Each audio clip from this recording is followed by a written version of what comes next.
kolonialisme, kapitalisme, militerisme, militerisme.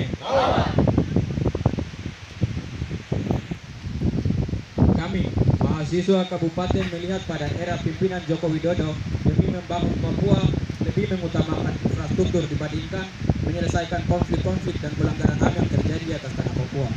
Saat ini Jokowi memandang manusia Papua sebagai objek dan kekayaan alam Papua sebagai subjek.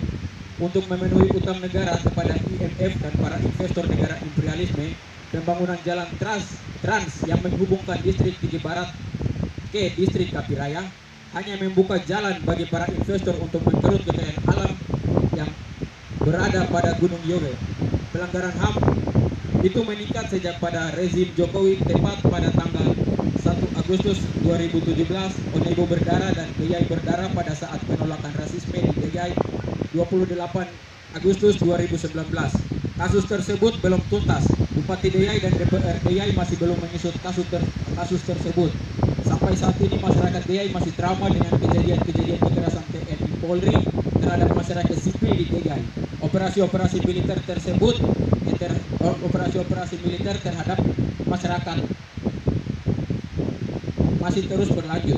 Operasi militer bersifat penekanan secara mental, seperti larangan-larangan membawa panah sebagai budaya leluhur Deyai, larangan-larangan membawa parang untuk pergi berkebun, dan larangan menggunakan atribut yang bersifat PK atau bintang kejora. Kekerasan militer itu masih terus terjadi hingga saat ini. Tepat pada tanggal 12 Oktober 2021, Januari 2021, Bupati Deyai Atende Doai bersama Pangdam 18 Cendrawasih Maijen TNI Ignatius Yogo Triyono MA meresmikan Kodim 1703 di Deyai sebagai pangkalan militer Indonesia di wilayah Mepago.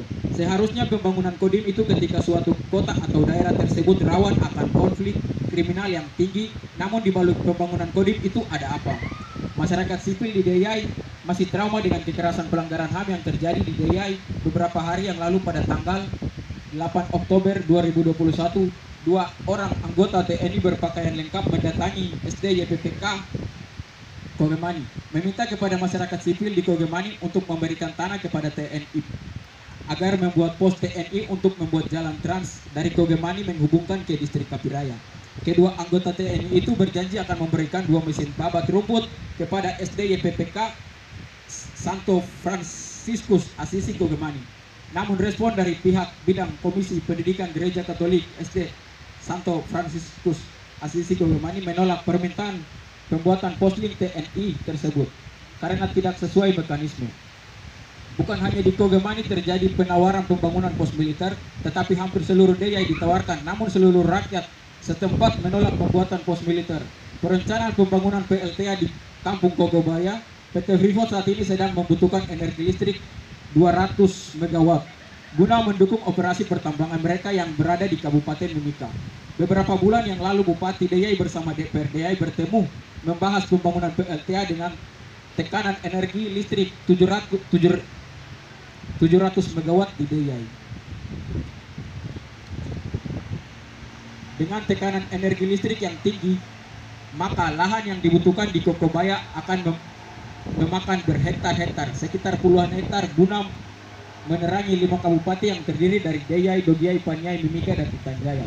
Kami mahasiswa Deyai melihat dampak daripada PLTA bagi rakyat Deyai sangat tidak menguntungkan. Malah tanah hak wilayah adat dirampas, kerusakan ekosistem yang cukup besar, hingga Kali Yawai dan Danau Paniai akan berlahan kering adanya PLTA di Deyai. Beberapa tahun yang lalu Gubernur Papua meminta kepada Joko Widodo agar pembangunan smelter di Papua. Namun Jokowi belum mengiyakan, tetapi di balik pembangunan PLTA, perencanaan pembangunan smelter di perbatasan antara Deyai dan Kaimana, seluruh pembangunan yang dibuat dari pemerintah daerah, provinsi, dan pusat tidak ada dampak baik bagi rakyat Papua, terlebih khususnya rakyat Deyai.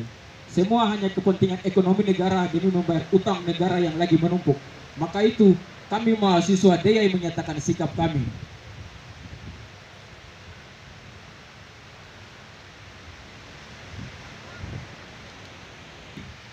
mahasiswa-mahasiswi Kabupaten Deyai FKMKD Kota Studi Jayapura.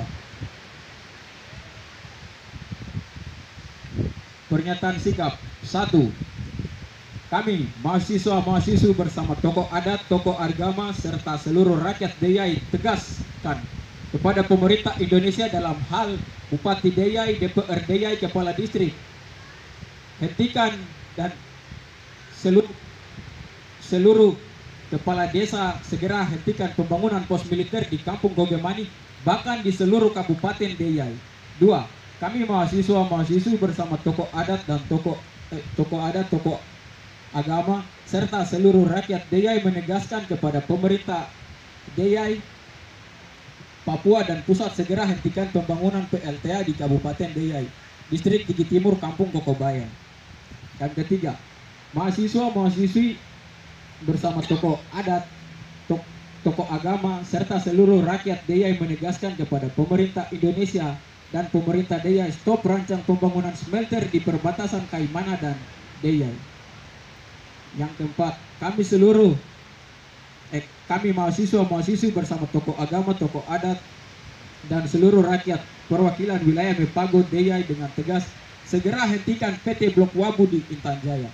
Yang kelima, kami mahasiswa-mahasiswi bersama tokoh agama, tokoh adat dan seluruh rakyat Deyai menegaskan segera hentikan pembangunan infrastruktur jalan trans yang menghubungkan distrik Tigi ke distrik Tigi Barat ke distrik Kapiraya. Kapitalisme, kolonialisme, militerisme, Papua, bebaskan Tuhan Victor Yemo, bebaskan Tuhan Victor Yemo, bebaskan Tuhan Victor Yemo. Papua, Papua, Papua,